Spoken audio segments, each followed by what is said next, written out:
Everyone who's also joining us online. Alhamdulillah, we're blessed to have this topic being discussed at ICCL. And the Muslim communities, I think, as Brother Mubin will definitely convey, Muslim communities are a little bit behind probably in discussing these and understanding what, as a practicing Muslim, what our position should be. How do we kind of navigate the times that we're in now? When you think about just society as we live in right now, there's a lot of debates going on. One is, for example, abortion, right? It's a major debate right now, dividing the country, and it's important as Muslims to understand, what does my faith say about abortion? Is it allowed? Is it not allowed? When is it allowed? If so, what are the conditions?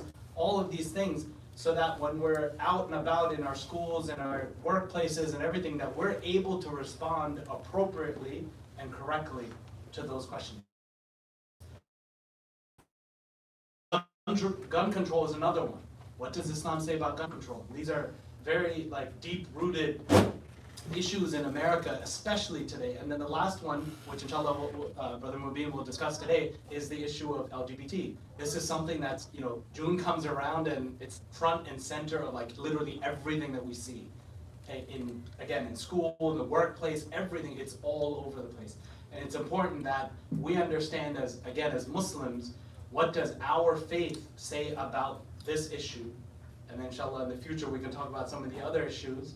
But what does our faith say about this, and how do we kind of understand what the guidelines and how to navigate whatever situations or discussions that might come up in our day-to-day lives. So alhamdulillah, we're joined here by Brother Mubin Vaid, who is a Muslim public intellectual writer whose current focus revolves around the modern concept of gender identity and Islamic sexual norms. So without further ado, I'll give it to Brother Mubin. After he's done, inshallah, we'll have Brother Mustafiz Chaudhry, who will present a little bit about the foundation that he works with in terms of debating and preparing our children and the future generations in that regard. But I think it's important to discuss the topic, and then he'll discuss some of the techniques, inshallah, that his organization is a part of. Jazakumullah khair. And we'll have time, inshallah, afterwards. Sorry for question and answer as well. طيب إن شاء الله. بسم الله الرحمن الرحيم. الحمد لله رب العالمين. والصلاة والسلام على أشرف الأنبياء والمرسلين محمد صلى الله عليه وسلم وعلى آله وصحبه أجمعين. قال رب اشرح لي صدري ويسر لي أمري واحلل عقدة من لساني يفقهوا قولي. Inshallah, I thought I'd begin by offering a bit of an analogy to the issue. I thought that analogy would perhaps help us break out a little bit some of the challenges and problems that we're seeing here. And then from there, I'll talk about it for a few minutes. But my hope here today was that we would spend the bulk of our time, inshallah, doing more of a dialogue. So we'll spend time doing question and answer, inshallah. So as part of this analogy, extended analogy, I thought what I would do is sort of construct or speak about a hypothetical country. And we'll call this country Funistan. So this is going to be our fake country that we'll speak about. So Funistan was founded on the core principles of liberty and freedom. Due to a number of complex factors over time, Funistan became the most powerful country in the world economically and militarily, while attracting people from around the world to relocate within its territories. Somewhere along the way, a massive economic social movement began. It started as an objection to economic injustice. Waged labor was viewed as slavery, and the call of the day was for emancipation. But then it went further. In open defiance to the life of labor, Funistinians began valorizing a life of play. In this, a new social identity was constructed, anchored in the concept of gaming. Gaming is about enjoying life and living it to the fullest. It's about eliminating guilt and connecting with others around the world. and it promotes healthy competition in low-stakes settings, including monetary settings. Gaming therefore included not only video games, but physical competition and, crucially, gambling. So important was gambling to the gaming movement that the movement took its public symbol to be a pair of dice. Parades were held in large cities with people playing and joking, wearing clothing with symbols of gambling. Economic freedom, the right to spend your money how you want, was seen as an essential part of human nature, and people who were part of the gaming movement stressed that gambling wasn't simply something that they did, it was who they were. Social spaces far and wide witnessed people joining the movement or coming out of the casino. And politicians, once forced to keep their gambling habits private, came out publicly, some even gambling on live TV. Soon thereafter, the gaming zeitgeist snowballed out of control. All media featured gambling. Even children's cartoons had a figure here or there who played games of chance for harmless items to show kids a life of fun and play, to become gamers. As Judaism and Christianity do not forbid gambling, clearly, on a side note, they don't. They had little problem embracing the movement. Churches and synagogues hung banners reading, "All are welcome," with gaming symbols, while installing slot machines near the pews. For Muslims, however, things were not so sunny. For hundreds of years, Muslims had universally understood gambling to be prohibited, haram. After all, there was a verse in the Quran saying as much. But that view was now being challenged. What did maisir, the word for gambling in the Quran, mean anyways? Perhaps it was prohibited in times of food shortages or economic insecurity. Islam was with the oppressed, not the powerful, so it had to be in favor of gambling, right? Islam embraces life, contentment, and a new maqasid, a new objective of the Sharia was claimed to be happiness. Others who weren't so sure about this revisionism, or at least didn't want to get on board with it publicly, argued that even if you held a hardline view against gambling, it was still important to work alongside the gambling community and respect their right to spend their money how they want. We're both fighting for freedoms, and they need our help. Muslims ended up going to casinos for photo ops and stood alongside poker players hand in hand as part of different advocacy efforts. Muslims who argued against all of this were alleged as being conservative. Their attitudes were alleged as being colonized, 17th century or medieval, and anyways, they were obsessively focusing on one verse of the Quran, when there were hundreds of others being neglected. Why this obsession with gambling suddenly? And how did it harm them? After all, no one was forcing them to gamble. The few who engaged with the topic of gambling tried as they could to unpack what had become a rather convoluted topic.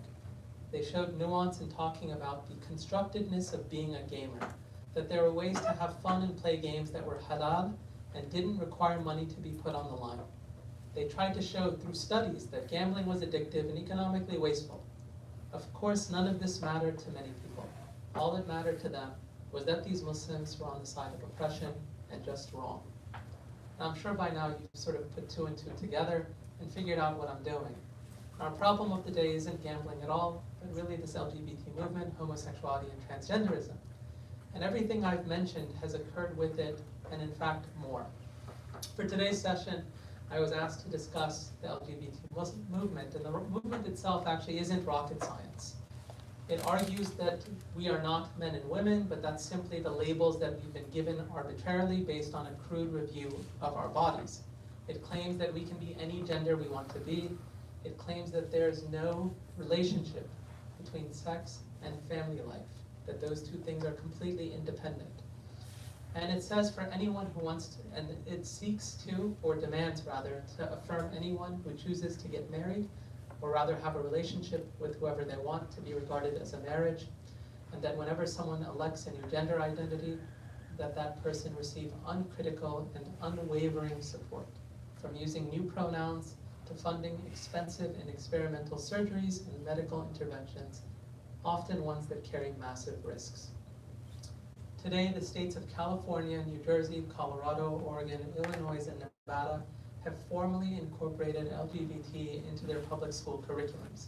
Maryland, where we all live, last year added LGBT into its history curriculum, and this year embarked on a new health curriculum that begins in kindergarten teaching children about transgenderism and gender identity according to this framework.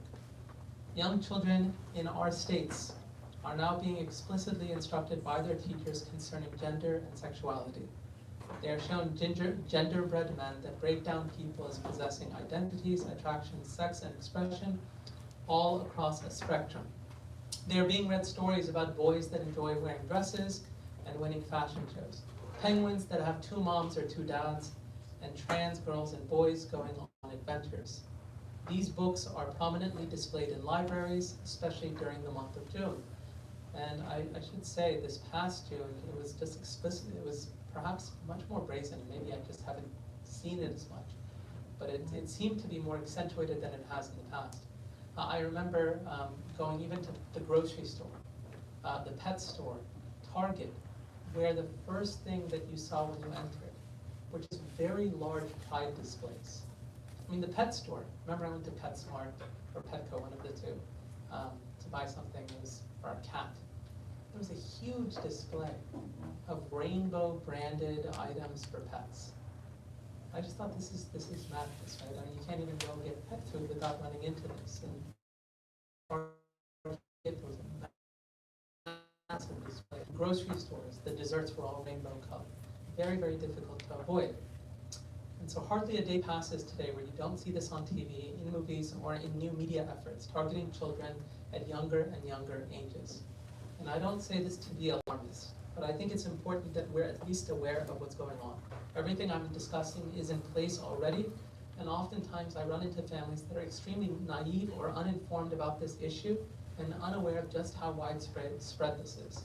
They think that these things aren't occurring in their schools, or that perhaps we're still very early. Their schools are going to have discussions about this, and they don't realize that those discussions have already occurred. And so these problems are a matter of some urgency. A few years ago, I'll give another story. In the state of Maryland, for those of you who followed this issue, there was a school voucher program that the state of Maryland has had for some time, and those school vouchers are dedicated to religious schools. So a number of Muslim schools have been recipients of state vouchers, alongside Christian Jewish schools. And a few years ago, they actually revised the conditions to receive school vouchers, and they incorporated into those conditions LGBT affirmative commitments. So those schools don't necessarily have to teach pro-LGBT material, but there are commitments about, hey, how they're going to treat students, what type of people they're going to hire, what type of discrimination they have to commit to. A few Muslim schools backed off, including, in fact, Dar es Salaam and College Park, among others, that said, look, we can't take this money anymore, given these stipulations and conditions. And for some of these Islamic schools, there was a substantial amount of money that they set aside. Of the schools that took it, there are some that actually, I think, were sued by the state because they took the money and then they were viewed as being discriminatory towards LGBT students or parents. And so it's getting more and more aggressive. It's getting more and more aggressive. The fallout is rather significant when you're viewed as a bigoted community or a bigoted individual. And I'll say that part of the problem for us is that we're not accustomed to talking through issues like sex and gender as a community. And I don't think in general that's a bad thing. Our society is very vulgar with how it speaks about sex and sexuality. You know, the way our public discourse is in the society is not very healthy.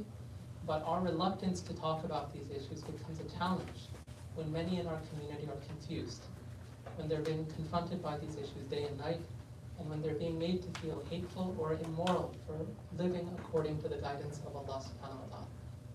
On a final note, I'll simply say that one of the messages that comes across very clearly in the Quran is a message of resistance when it comes to communities receiving the message of Islam. You have different anbiya, different prophets who come and preach to their communities, and they're not necessarily accepted. And oftentimes that acceptance has to do with what they're worshiping. They don't want to change their worship. They have a certain lifestyle that they're accustomed to. Like, inna wajadna aba'ana ala ummah, that we found our forefathers upon this path. Right? Wa inna ala atharihim muhtadun. And we're just going to continue following what they've left behind, their traditions. We want to stick to it. And this was something that the Prophet ﷺ encountered quite a bit too. Right, with the Quraysh, he's coming and spread the message, and one of the Amwalina Manasha, they said, "O Shu'aib, is your prayer commanding you that we leave what we worship, what our fathers worship, followers from the city, Indeed, they are people who keep themselves pure. SubhanAllah, they said that they keep themselves pure, kick them out of the state. They didn't even want them to be in their midst. And so encountering hostilities is something that we should come to expect when we're standing for the guidance of Allah subhanahu wa ta'ala. And it means at times that we're going to be accountable. But that's the type of thing that should give us some confidence and some inspiration to stand for what's correct, for what's right in front of Allah subhanahu wa ta'ala. And this issue is important because we don't want to just be people who are virtuous in our own rights, but we want to make sure that our children have these values as well. Allah tells us to save our resources. So if you go, Does Homosexuality Muslim Matters, you should see a number of resources there, including my own articles. So if you search my name and you see that, inshallah, you can find that. There's a talk. He's a Muslim who has homosexual attractions and desires, but he is committed to living according to the path of Allah subhanahu wa ta'ala. And he has a podcast called A Way Beyond the Rainbow. It has 80-some episodes, and he talks about this issue from many, many different angles. We actually do five total episodes together, where he and I speak about different issues. So, inshallah, and there are other people on it as well. Sheikh Mustafa Ahmad does a number of episodes with him. Imam Dawud Walid as well. So I would suggest that podcast issue in a lot of detail. If you just look it up on YouTube, Blogging Theology, Sharif Al-Tobji, EL-TOBGY. Inshallah, you'll come across that talk. And so, inshallah, these are a couple of introductory thoughts, and I thought what we could do is just kind of open things up and keep it fluid conversation. And Allah subhanahu wa ta'ala knows best. So is there any way you want to sort of organize Q&A? I don't know if you want to write them down somehow. Ask them a written question, that's fine for me to talk. We need a paper to write a question. They have. Can I go to all? Okay, go, bismillah. So how to deal with this? I mean, this issue at work, especially if you are a supervisor or something like that. When you have, views LGBT, that's it, or something like that. Yeah. So the brother, so you're talking about like as a human resources, like HR policies that govern guidelines as to how you treat people and things like that. And so in many of those spaces, you're not obligated to lose your job over this issue, right?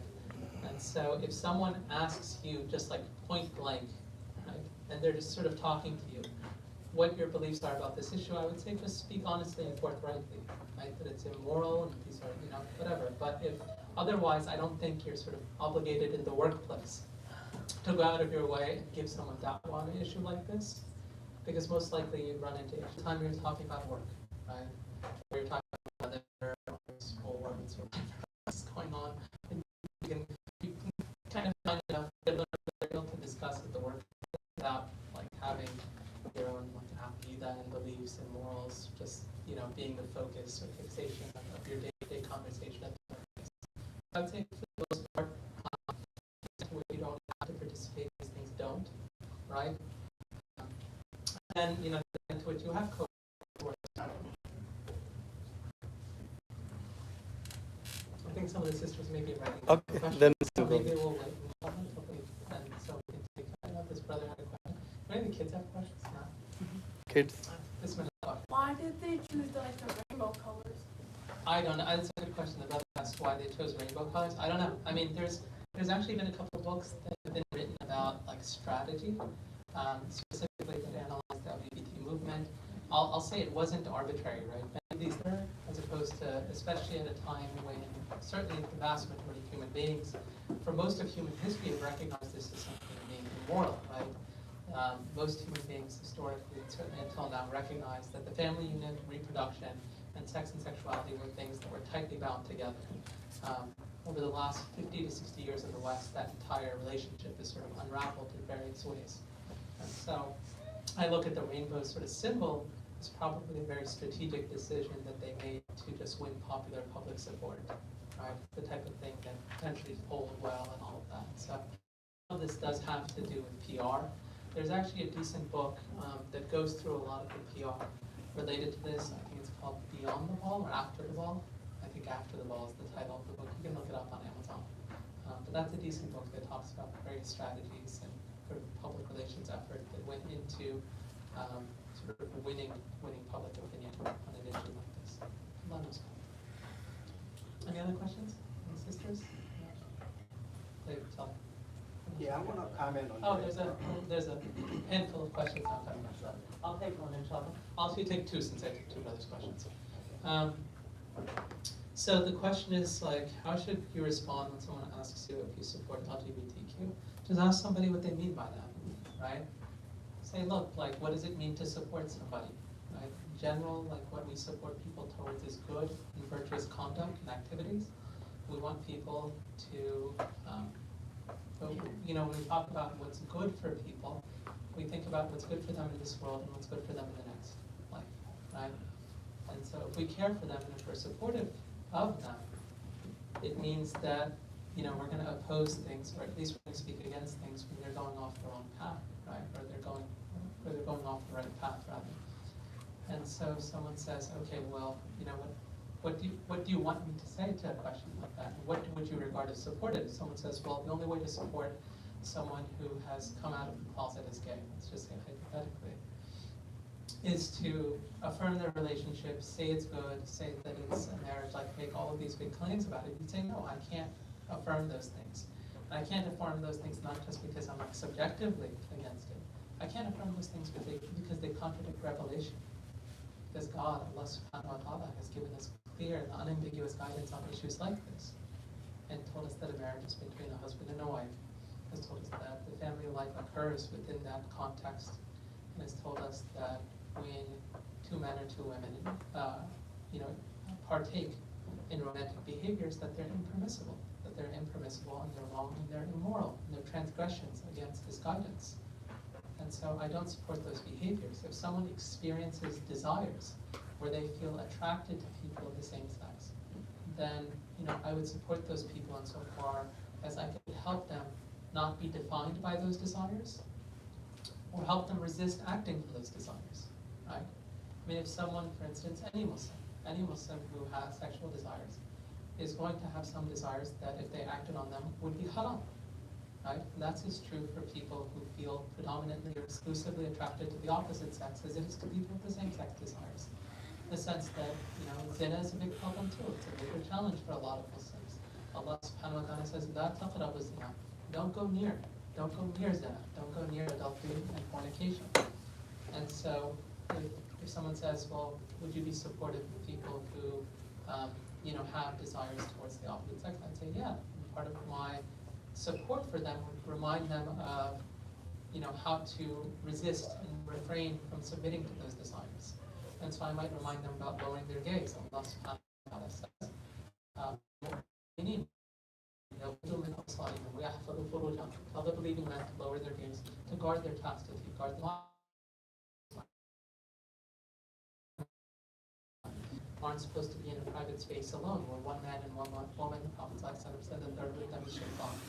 I would remind them about things like that, because I would want to make sure that they don't submit or fall prey to sin. And so my support here, I'd say, look, if someone means by support that I'm just going to come out and say that, you know, sort of like wave the flag and say that all of these things are good, no, of course not, right? But if someone is talking about support in different contexts, I'd say like what's actually supporting people, is what's going to be helpful for them, especially helpful for them in front of Allah subhanahu wa ta'ala. What greater support can you give somebody?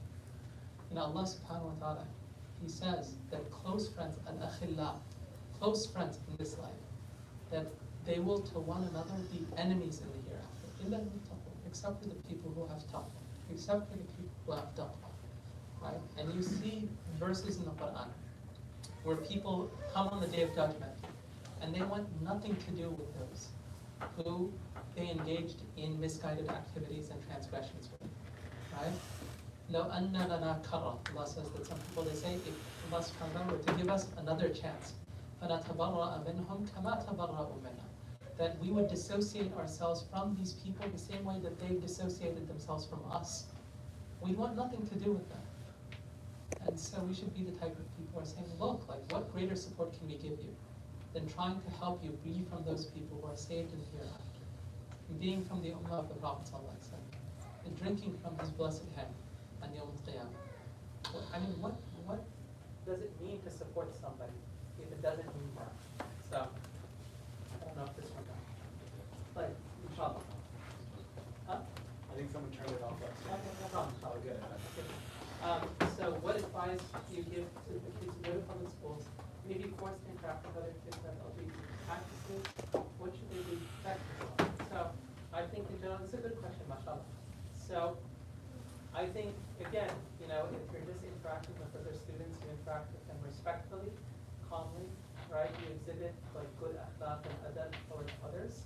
But you don't have to approve of everything that everybody else does, right? This isn't like the only thing, right? You may have other friends at school that do a lot of other things that we don't do as Muslims, right? There are plenty of things that people in public school do that we don't do as Muslims. Right? Their families, or maybe they themselves drink alcohol. They go to proms. Some of them have commit zina, right? They're sleeping around. They smoke. I mean, there's all sorts of things that people are doing. And even like what they consume food-wise, right? Like there's just all sorts of stuff that these people do that we don't do. We don't do it the way they dress, right? So there's a lot going on here when it comes to other kids. And this isn't like the only issue. Or we say, okay, like this one issue has now come up where we have differences with other kids in our schools. No, we have like a lot of differences with kids in schools. And we just brought an Muslim society. Run into other kids who are drinking and sleeping around and all that. We wouldn't look at that as okay. Or say, oh, like that's no big deal or something like that. We'd say, no, like those are things that we don't do as Muslims, right? We don't do those things. We don't do those things because we have guidance from Allah that those things are wrong, right? So we don't partake in them. Now, we may be so far as like surround others. فَلْيَنْظُرْ أَحَدَكُمْ مَنْ يُخَالِطُ. So let one of you pay close attention to who you make friends with, And so when you talk about protecting yourself, make good friends, inshallah. Make good friends, people who are positive, virtuous, have good akhlaq and adab, aren't participating or partaking in major sins of Allah subhanahu wa ta'ala. Try to find others who share your own values, right? Either from the masjid or other Muslims who, perhaps your family knows. And make dua to Allah subhanahu wa ta'ala. One of the du'as that the Prophet used to frequently make, sort of, turner of hearts. Turner of hearts. Keep my heart firm upon your religion. Keep my heart firm upon your religion. So we ask Allah subhanahu wa ta'ala as well, that He keep us firm in His path. So I'll come to the discussion, but I took two, so we'll take 2 minutes, so one from the other. Any questions here? I think you were asking, right? Yeah, I was about to ask a question. Yeah. What about if you are involved in issues at work and you have to make decision on selecting somebody for a job? The selection be biased because of somebody's sexual orientation? Yeah, I mean, so the brother's asking about like HR policies again. Again, I wouldn't advocate losing your job or yourself in a discrimination because you're violating HR policies at work, right? I mean, that's not a position you want to put yourself in. So what you do is you just evaluate candidates on the substantive issues of whether or not they satisfy some work obligation that you're reviewing. But I mean, that's all you can do in the workplace, right? So choose the best candidate. Yeah, I mean, at the end of the day, again, right? Sort of go in there and say that I'm going to morally scan the employees that I'm hiring, because just about every employee, in all likelihood, is going to have some aspect of his or her lifestyle they're going to have very significant issues with, right? And some of them may be issues that I just said. Some of these employees, they do a criminal background check on, know what type of thing on in their lives, what they're like in their household, like in their private lives, right? And ideally, it would be nice to be able to say, okay, like we're going to try to build an organization around people who are upright and pious, but most companies don't really share that type of unless it's like a Muslim organization, right? And so that's not your rubric. Your rubric is simply to say, okay, can this person accomplish do they satisfy the job qualifications? And do they look like a culture fit for our organization? And so Allah knows best. I mean, that's kind of the hand you're dealt companies. Allah knows best.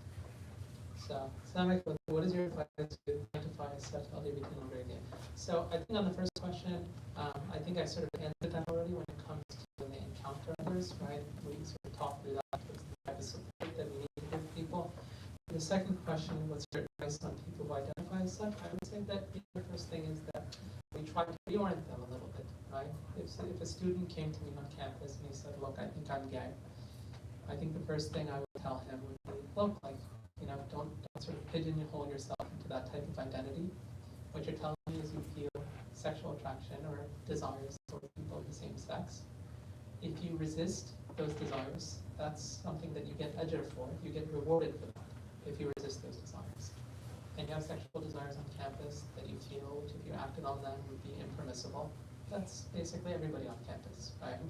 So you're sort of part of the club. And what you're obligated to do is what everyone else is obligated to do. And what defines you as an individual is your relationship with Allah subhanahu wa ta'ala, your Islam. That is your single most important identity, that you're a Muslim, that you're someone that has submitted to Him. And أحسن قولا ممن دعا إلى الله وعمل صالحا وقال إنني من المسلمين. Who's better in speech than the one who calls to Allah and does good work and says that I am from the Muslims. It says that I'm from the Muslims. That is the single most important identity that we have. And that should define us. That should be the filter or prism through which we evaluate everything else. Everything else gets qualified through that. And so I'd say, look, don't take that label. You're just a person who has sexual desires and sexual attractions in a certain direction. Inshallah, no problem, right? Like, these are things that can be managed, mitigated, and you can receive a lot of reward, inshallah. And beyond that, I'd say in terms of resources, give them, I'd say if you want a better fleshed out answer to a question like that, go to that podcast I discussed, Way Beyond the Rainbow. Inshallah, Brother Wahid Johnson discusses this issue in a lot of detail, a lot more detail than I can get into right now. And I think they discussed this from sort of the psychotherapeutic angle and a number of other angles as well. And so I think even people who are going through something like that, inshallah, they can get benefit there. The other thing I might advise the person is to potentially join a support group. And so there are online support groups, Muslims who have same-sex desires but are in the path of Allah subhanahu wa ta'ala. One such support group is called Straight Struggle. That's the name of the group, Straight Struggle. If you Google them online, inshallah, you can find it. People can sign up. They can create like a pseudonym account or something like that. So if they're not comfortable with it. And they can meet a community of Muslim brothers and sisters who are living and struggling with their own sexual desires, but are firm in Allah's path. And so, inshallah, those are the things that I would guide that person towards. And I would also advise that person to start coming to the masjid, being part of the Muslim community, right? Like, it's important for a person to have a positive social circle and to be part of it, to learn their faith, worship, right? Do the types of things that is going to help them fortify their own iman, their own belief in Allah subhanahu wa ta'ala. No one knows best. So there's a discussion that for the Muslim brothers and sisters, they're like, gay or lesbian, whatever it is.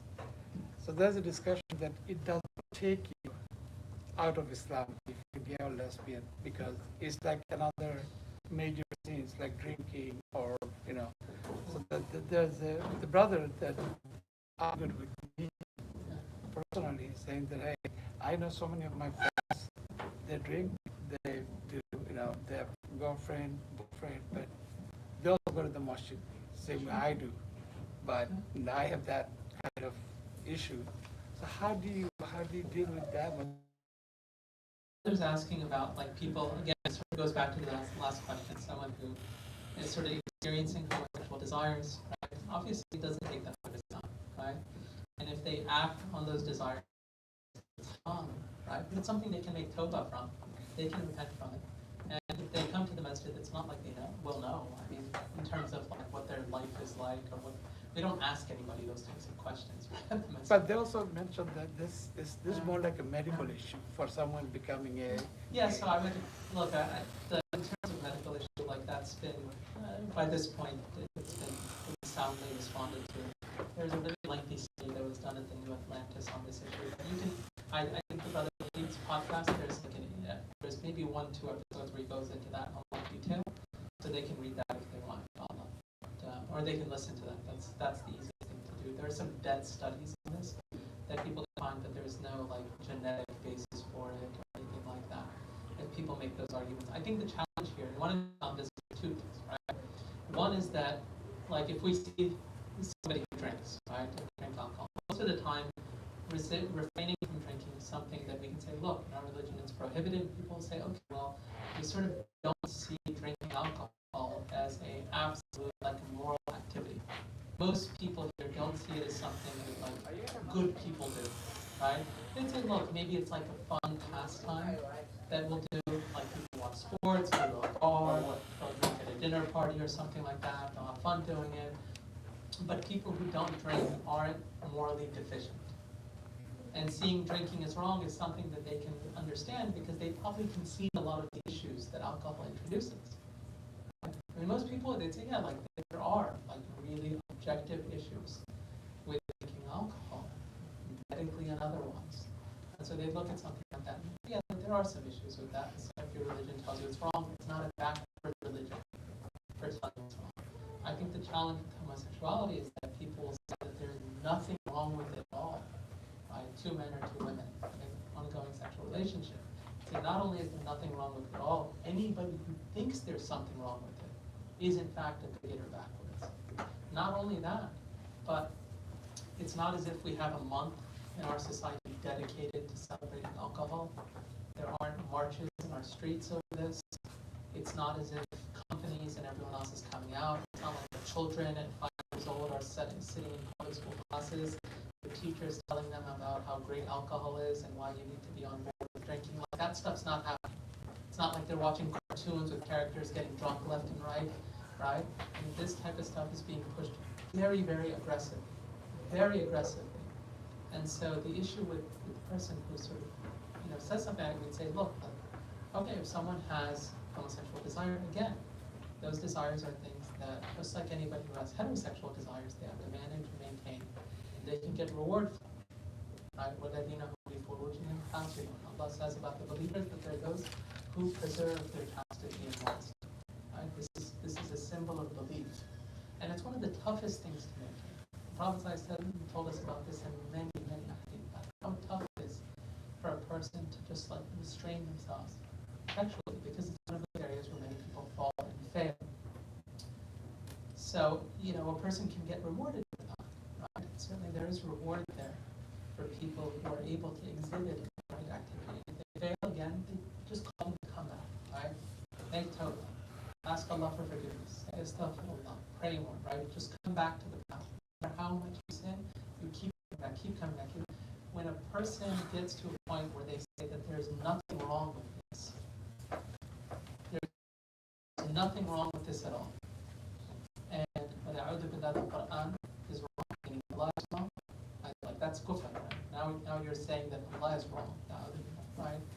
Or alternatively, that this is simply who they are, like, I'm defined by this.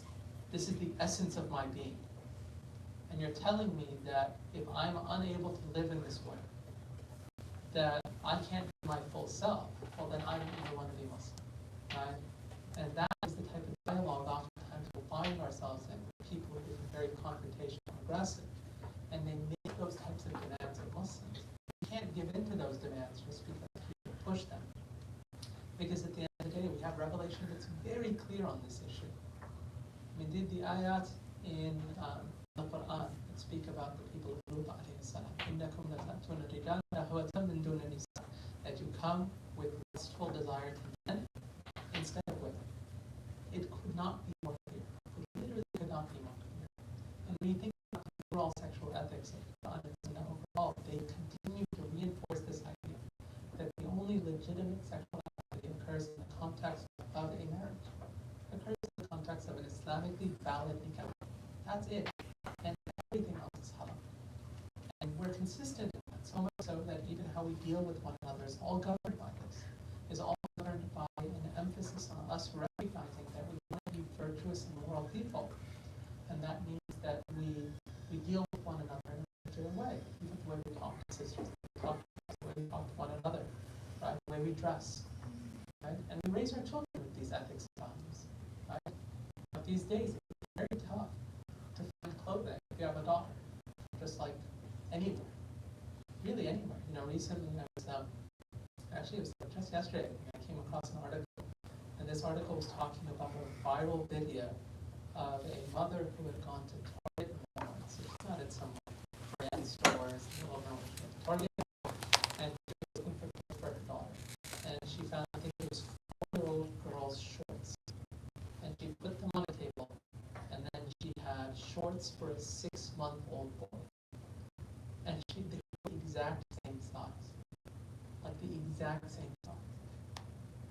And she said, this is unacceptable.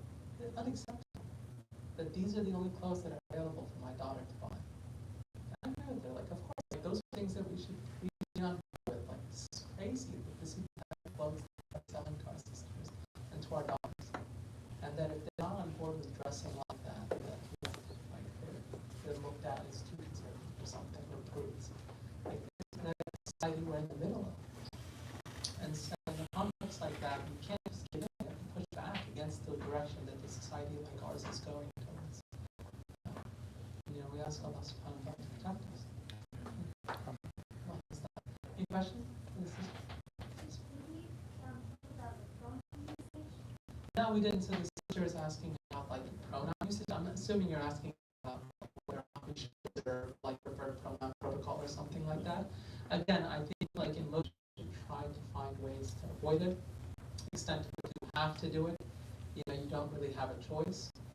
I think obviously in our spaces, like confessional spaces, masjids, Islamic schools, things like that, we maintain dusk, and they're not going to listen to you otherwise. Perhaps like you have to make discretionary judgments in those contexts.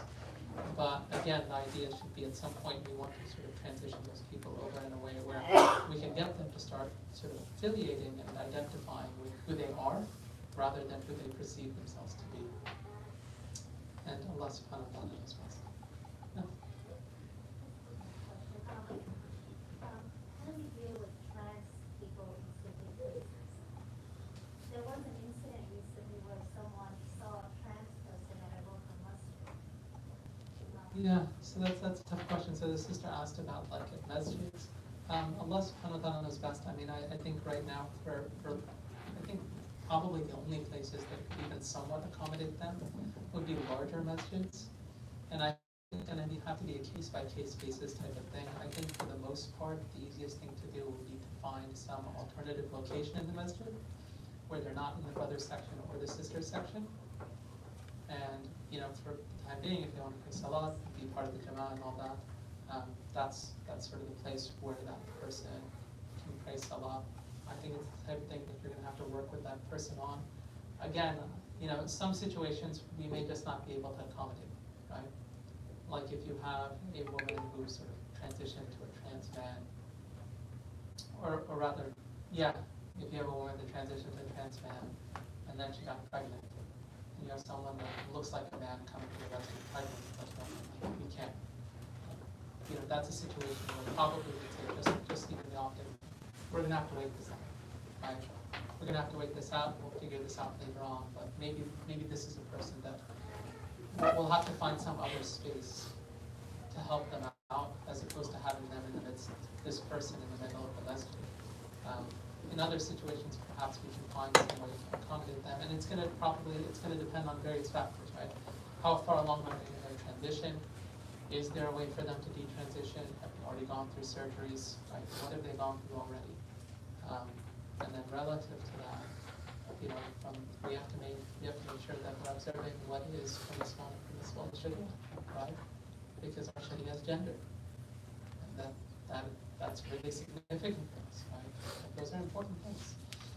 I remember at one masjid I was talking about this, and a sister mentioned one time making wudu, and she didn't have her hijab on, and a trans woman walked into the middle of, a man that identifies as a woman, said clearly walked into that, and she's just frozen. She didn't know what to do, and just that's such a violation.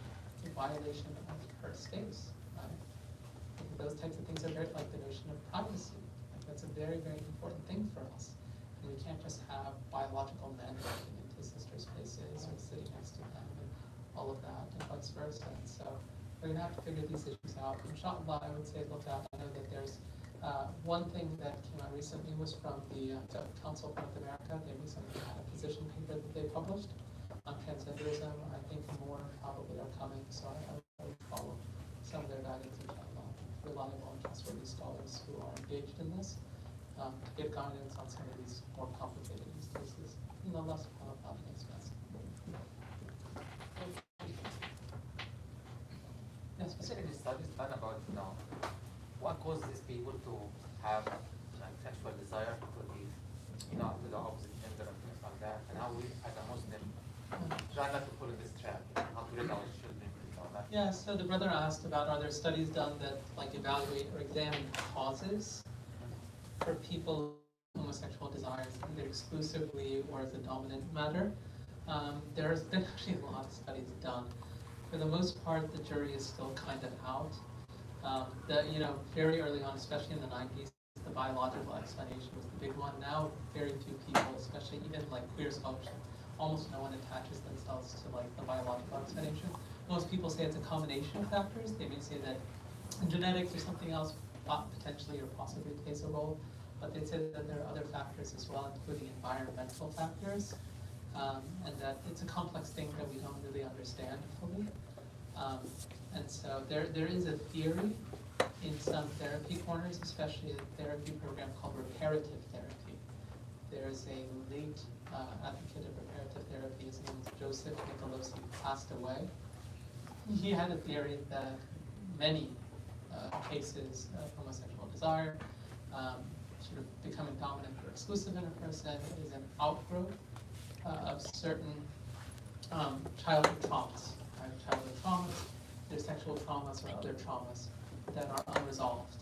And he had a therapeutic approach that was focused on trying to address those underlying traumas that had never gotten resolved.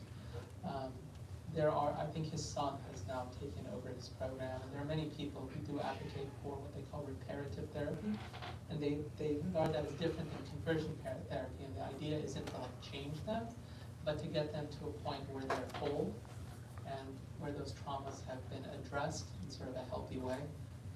There may be some use in that. I know the brother Wahid in his podcast actually has an episode where Joseph Nicolosi Jr., I believe he had him on, actually, and they do an episode together. So he talks about reparative therapy in a couple of sessions there. It's probably worth listening to. I think a lot of his sessions are, inshallah, his podcast episodes, where he goes into a lot of details. A lot of So person, what should you do if you offend a gay guy or a person on accident? Again, like, if a person's like offended, I don't know, I guess a person would have to look at what the cause of offense was, right? If you speak offensively about a person, like you just use a slur, like, we don't talk like that as Muslims anyways, right? We shouldn't. We shouldn't use slurs or vulgar language or profane language, things like that. So if we deploy that type of language and someone becomes offended by it, regardless of who they are, we should probably ask them for forgiveness or make an apology if we use something like that. If you offend a person otherwise, again, it depends on what you've done to offend them. If you were in the wrong, then inshallah, you should try to rectify that. If you weren't in the wrong, right, and you're just saying, well, these are my beliefs and a person's offended by that, well then, there's nothing you can do about people being offended by your beliefs, right? There's nothing you can do about that. And if people are going to be offended, well, you should be offended too. At some point, like, okay, we're both offended now. Let's move on, right? At some point, you just can't allow yourself to be like emotionally manipulated and bullied by people who are openly transgressing Allah subhanahu wa ta'ala's command. And that's not something that you should just continue to go along with, just because people are shrieking or angry or yelling or whatever. Right? Allah knows best. Any other questions? John? I have one. Okay, so right now, this movement, the LGBT movement, is actually very powerful, right? So you find a lot of, especially in the politics stage, there are candidates who are running for re-election or whatever, that they align themselves to gain some momentum and benefit from that movement. Comments on that. So like aligning with the movement, just to like, in sort of a Machiavellian way, potentially gaining some political clout. And it's not worth it, right? I mean, at the end of the day, Allah subhanahu wa ta'ala tells us, "Kuntum khayra ummatin ukhrijat lin-nas." You're the best of people, been sent forth to mankind. Why? تَأْمُرُونَ بِالْمَعْرُوفِ وَتَنْهَوْنَ عَنِ الْمُنكَرِ. That you command the good and you forbid the evil, وَتُؤْمِنُونَ بِاللَّهِ. And you believe in Allah subhanahu wa ta'ala. If a person is just going to seek out like a very contingent political win on the basis of like abdicating all of their morals and values, I don't think there's much to respect there. I don't think there's much to respect there. Allah subhanahu wa ta'ala, one of the things He does, He describes the munafiqeen as people who command. They do amr for that which is munkar. They command that which is evil. And they prohibit that which is good. Right? So they've inverted the equation of how a believer is supposed to live. And so a person who's just going to like abandon their beliefs and values in the interest of political gain or political victory, well, that's not the sunnah of the prophets. I mean, one could say that the Prophet ﷺ, just like in sort of this secular, like Machiavellian political sense, probably could have made like compromises about the message and said this or said that, and it would have won him greater favor. And like that's not, like it's not our responsibility to make sure that every last person likes what the message is. Our responsibility is to convey it. Our message, إِنَّكَ لَا تَهْدِي مَنْ أَحْبَبْتَ. If you don't guide those whom you want. وَلَكِنَّ اللَّهَ يَهْدِي مَن يَشَاءُ. But Allah subhanahu wa ta'ala guides whomsoever He wills. Our responsibility is to convey the message with wisdom, with hikmah, وَالْمَوْعِظَةِ الْحَسَنَةِ, and with beautiful preaching. We try to do it as best as we can. And some people at the end of that may still reject the message. And if that happens, that's happened to every single prophet that Allah subhanahu wa ta'ala sent.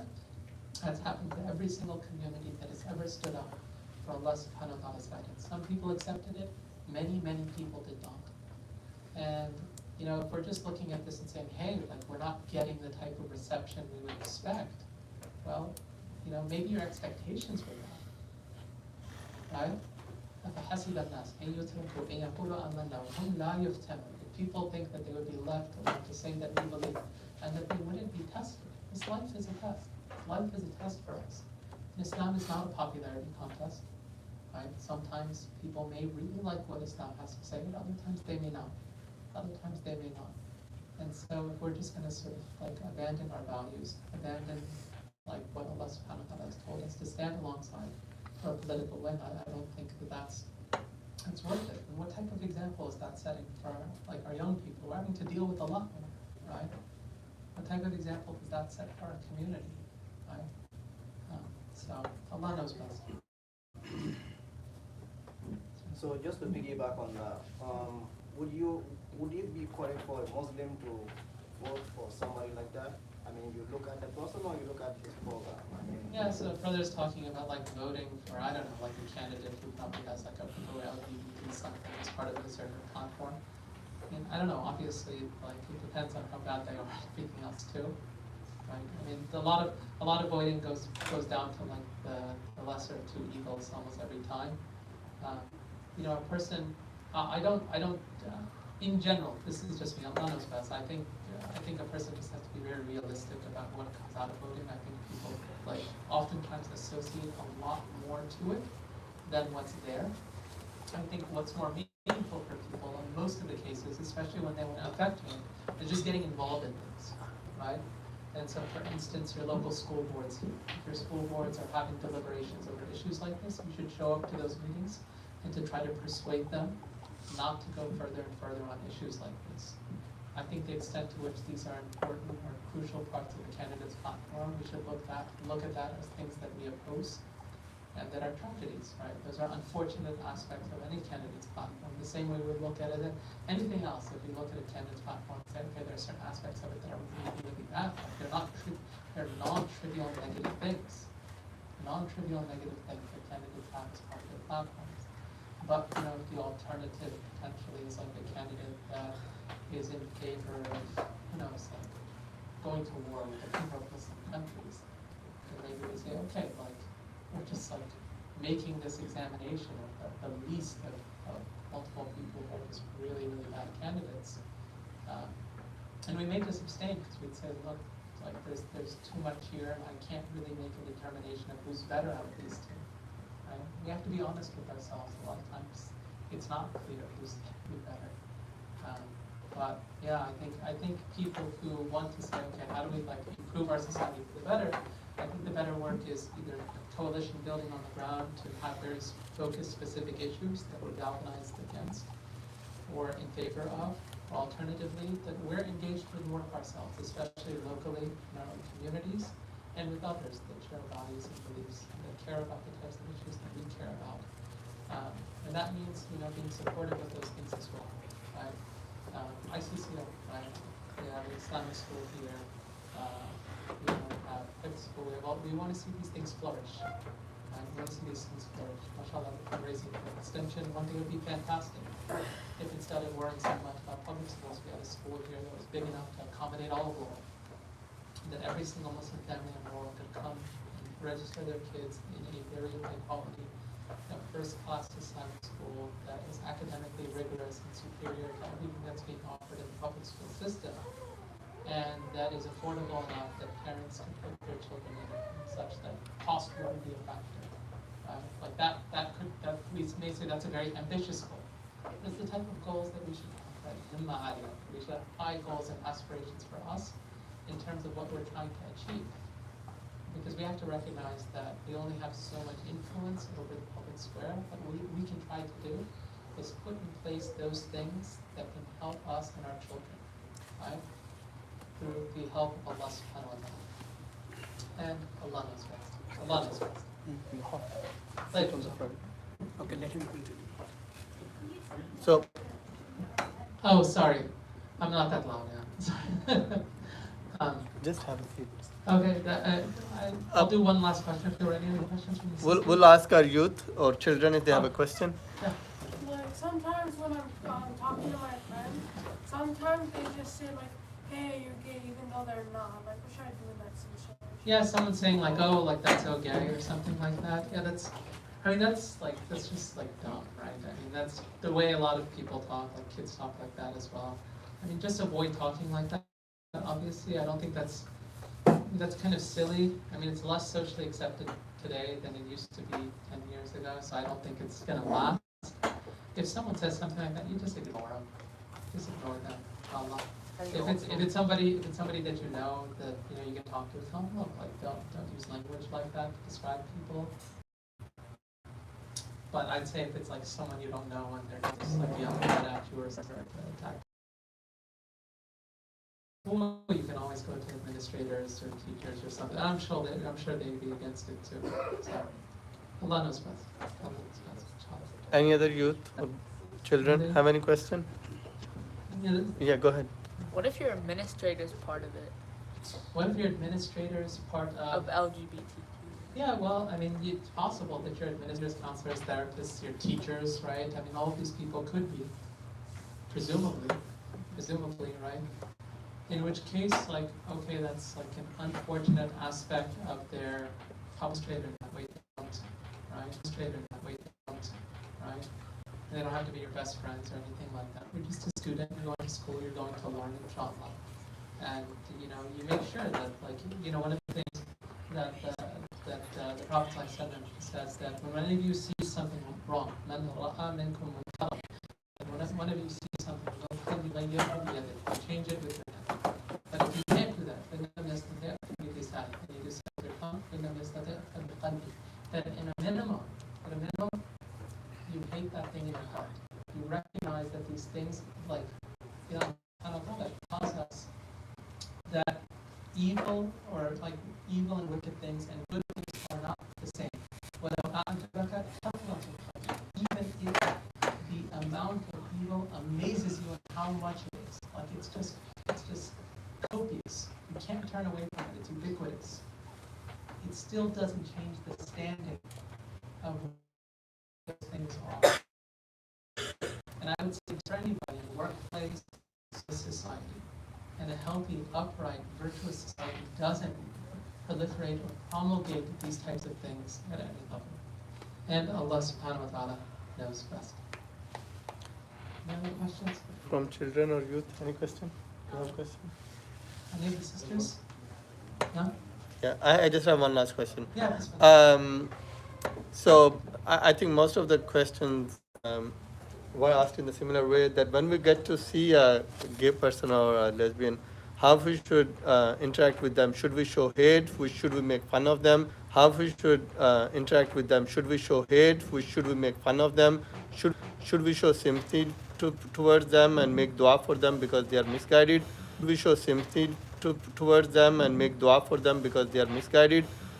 Because this happens a lot, especially for youth and children.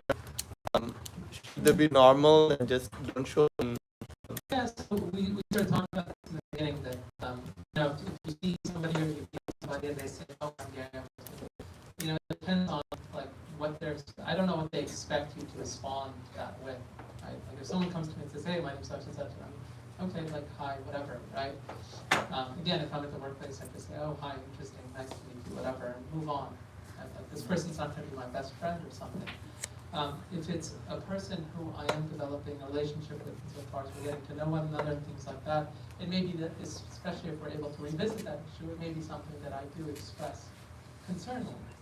And I would express those concerns in sort of a way that's caring, because I want to see the person guided, right? Especially if it's a Muslim brother or Muslim sister that's struggling with this. The same way we would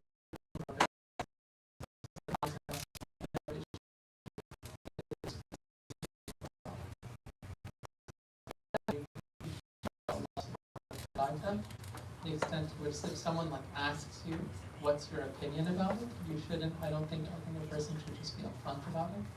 I think a person should be so just saying what's right and correct. But that's basic, right? And Allah knows best. One reference I was going to recommend actually, which is a very good book. This is a thicker version. There's an abridgment that he published more recently. This is a book by Carl Trueman, Trueman. Carl Trueman, this is a book called The Rise and Triumph of the Modern Self. He wrote an abridged version of this about a year and a half ago, maybe. It's relatively recently. It's much shorter and it has like lesson material, things like that. It's a very, very good book. It traces the history of this. It goes to a lot of key Western thinkers. I think for adults who want to understand this type of issue, it's a really, really good quality resource. And so, inshallah, you can check out this book as well. Jazakallah khair. Jazakallah khair. I know we have to cut it short because Maghrib time is fast approaching. We also have Brother Mustafiz who's going to share a little bit about the Nafiq Foundation. But just before I hand the mic to him, when the adhan is called for Maghrib, obviously we'll go upstairs to pray. Outside, there will be pizza, inshallah, for everyone to enjoy afterwards. We ask that you eat outside, but when you enjoy the weather and your pizza outside, please make sure that you take your plates and whatever other trash you have and put them in the trash can, inshallah, before you leave. Don't leave anything on the masjid ground. Jazakallah khair and rest of the brother Muslims. Assalamu alaikum wa rahmatullahi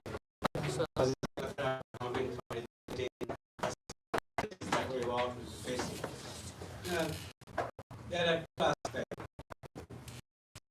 Challenges have been there.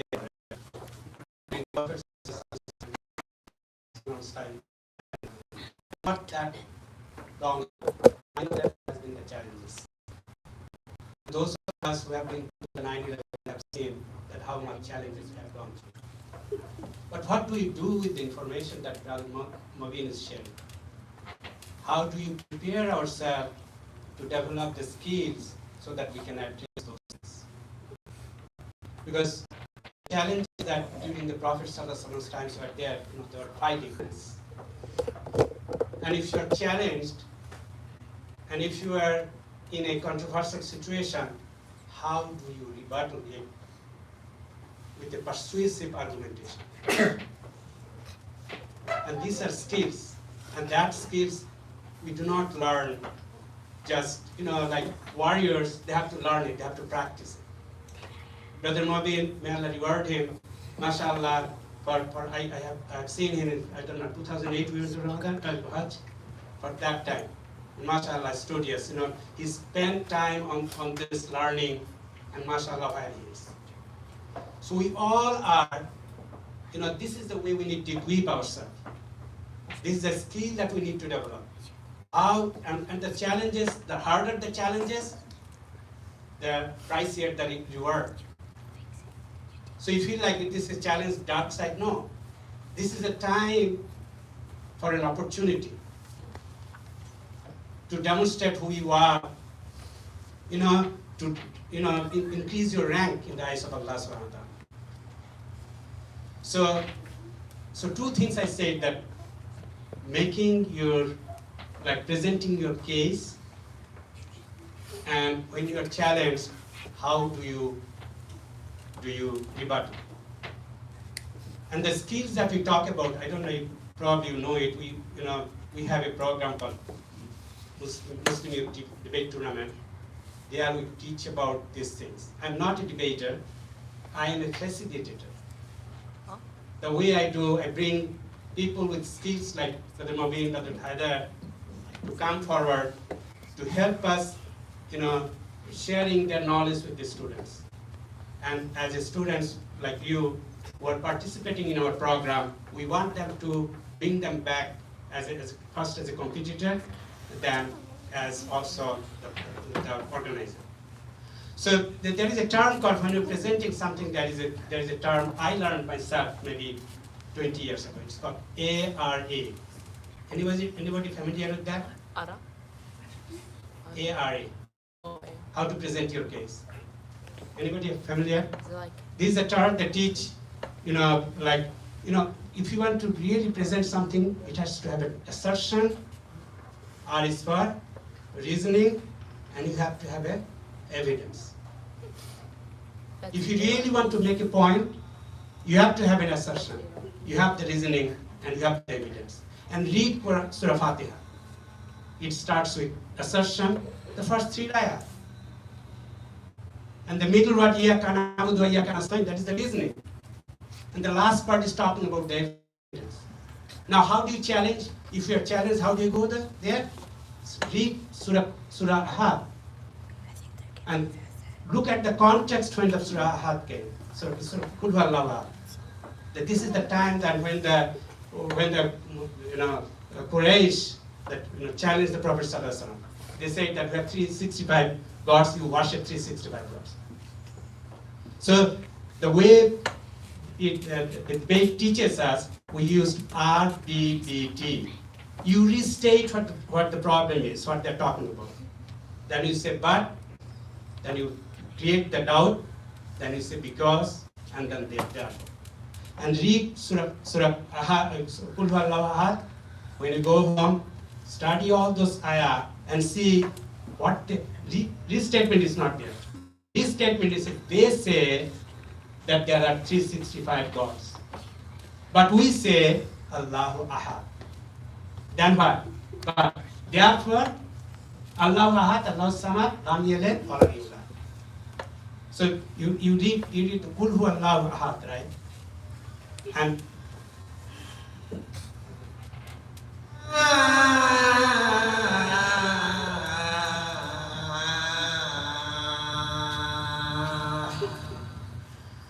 Allahu Akbar, Allahu Akbar, La ilaha illallah.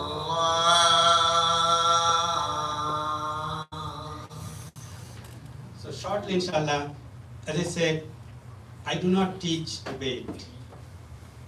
But what I do, I bring the brilliant minds together to teach debates to your generation. And we have been doing this for last 15, 20 years. Visit our website, mafik.org, and go to the MYDT. And the kids like your age, and you mostly are familiar with the MIST. Is that MIST? MIST. And our debaters, they have been the champion in many, many years.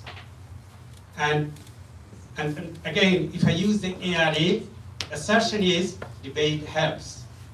The reasoning, because it teaches you how to argue, persuasive argumentation, critical thinking, and analytical reasoning. That's what it teaches you. The evidence, go and talk to the kids who have been graduated, or who have gone through for the last 15, 20 years. And this not only teaches you to speak, to stand on your feet, but it also teaches you how to stand tall in the school. And most of them, those who have gone through this process, subhanallah, you would be remarkable that how much it helped. Maybe you want to say Yes, something? I totally agree with you. I have seen my son and daughter learn from you and present in colleges and high school, and they've been doing pretty good. mashallah. So that is the evidence. So mashallah, jazakallah. So Sister Faiza Alfi, I don't know, you know, and she is a debater.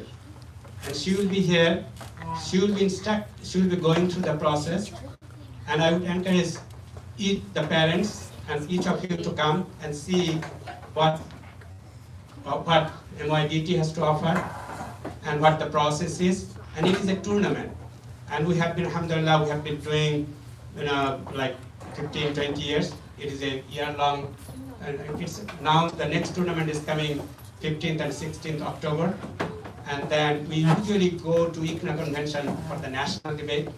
So with that, inshallah, jazakallah khaira to ICCL leadership for giving us an opportunity to share our platform. Jazakallah.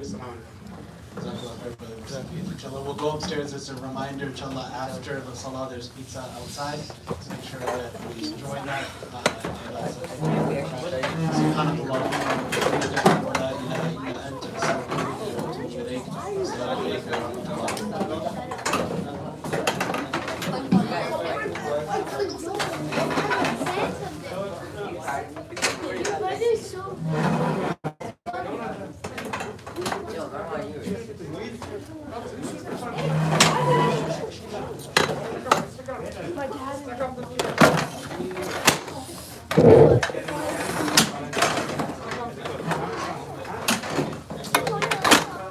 Had to listen to the entire thing and didn't know a word.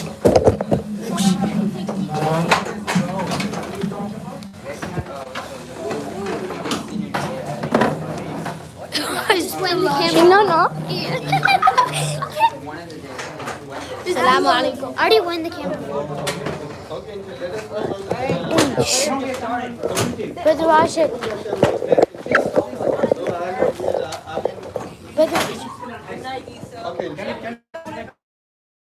Yes, we are making.